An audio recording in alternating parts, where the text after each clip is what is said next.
Thanks to everyone who have subscribed. If you have not, please do. And thanks for coming out here. I really appreciate you.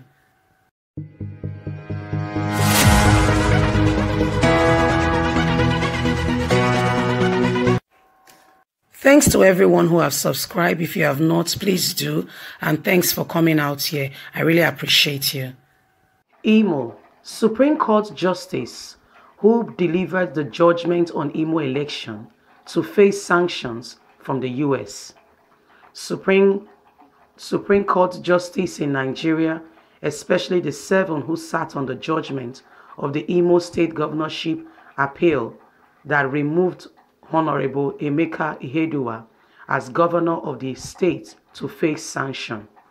The National Press Club, that is the world's largest professional organization for journalists, berated the Supreme Court for delivering what they describe as a faulted judgment on the Imo State governorship appeal. It has warned that the judgment, if not reversed, could lead to more sanction against the judiciary system, which is supposed to be the list and hope of Nigerians. The members of the club who spoke at the recent roundtable warned that there would be repercussions from the justice system of Nigeria if the decision of January 14, which is fragile and not substantial, and issues in bad faith is not reversed. According to one of the speakers, the United States recently passed a law which empowers the president at the request of the Secretary of State and various committee chairmen in Congress to list persons abroad that will be denied visas and have their assets frozen and be excluded from the committee of the United States if their complaints in recognition internationally violate human rights. In my view, I think the Supreme Court Justice who would be at the risk of this decision frequent trained and thinks they are doing is not reversed. It could impact not only the 7 justices who sat in that particular case, but the entire branch of the Supreme Court.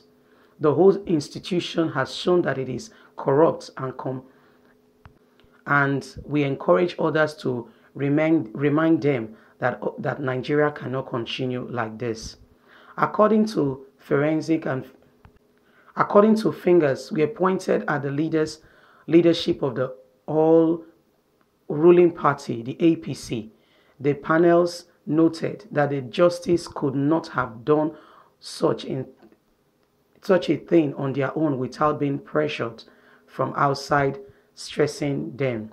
No judge will want to expose themselves to such ridicule unless there were some other forces that were comparing their independence. They noted that the earlier visa ban on Nigeria was to stop the migrants of people from other countries from migrating to the US through Nigeria.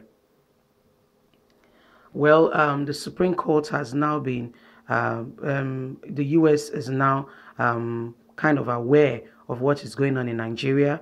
A club that is well prominent had a round table and they are taking it up to take it further to the United States. You know, the National Press Club had a round table discussion, and there is a decision that has been taken up in the United States, where the President of the United States has been granted power to seize assets and even ban visas to people who are violating human rights in their country. So such people could be these 7 judges that sat down to decide the Imo's case justice system and just decided that somebody else has won. The case is very controversial and still ongoing. You know, the PDP and Emeka Ihedio's party is still very much on the case. I'm still going to the court to reverse his judgment. And the people of Imo State went out on a peaceful rally. But the very next day, the House of Assembly banned rallies in the state. So this is what is really happening now.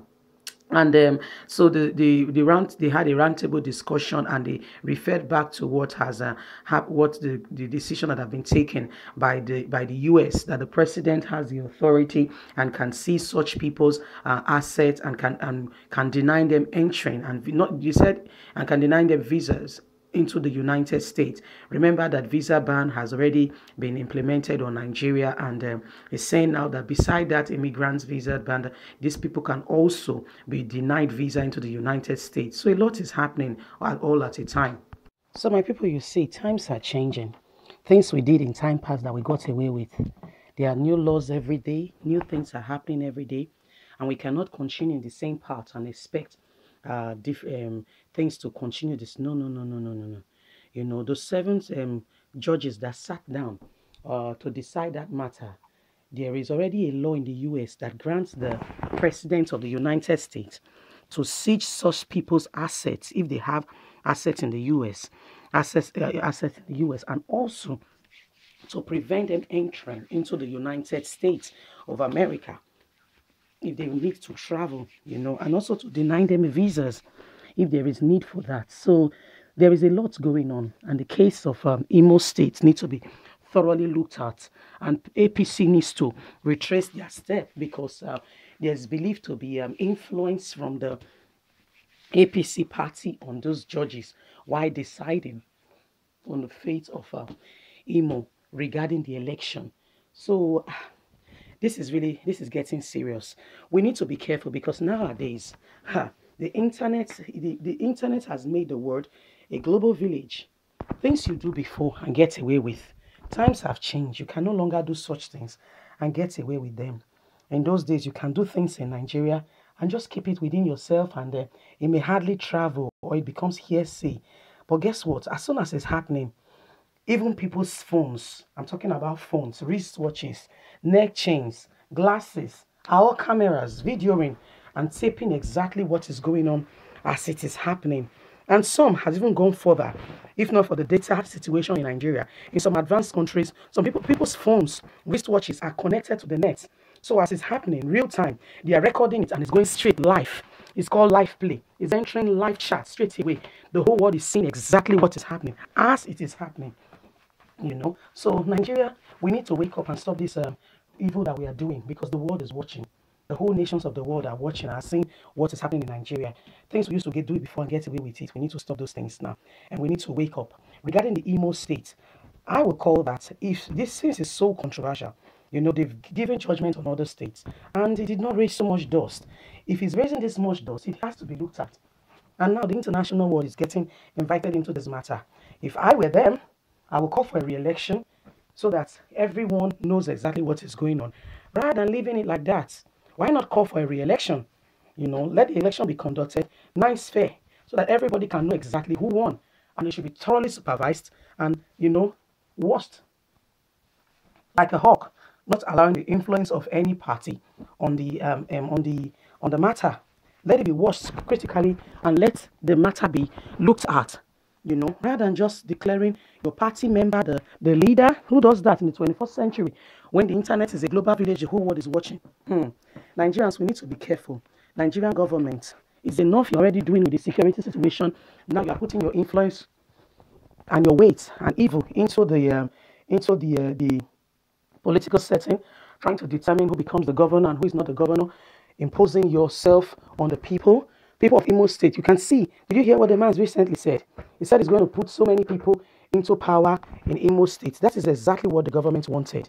You know, it's Buhari's influence into the southeast, to spy out the southeast. You know, he was saying, I'm going to put, there's nothing wrong with Muslims, don't get me wrong, I have nothing to do with Muslims, so I have Muslims as my fans and I appreciate you all, but I just want to state it out there. I'm going to put Muslims as my chief of staff, as this, as that. They are all my friends, blah, blah, blah, blah, blah. Look at Buhari's cabinet. This is the East we're talking about. Look at Buhari's cabinet. Which of the chief of staff is not a Muslim Or which of them? Name one, not two, just name one. Don't you know that Musiba and Joy is there ceremonially to make it look like it's not a Muslim country? Don't you know that? So Nigerians, this is what is going on. Please leave me a message. Don't forget to like, share, subscribe. Click on the notification button so you can be abreast of all our latest news. Thanks very much for listening. God bless. Have a lovely and a wonderful day. Bye.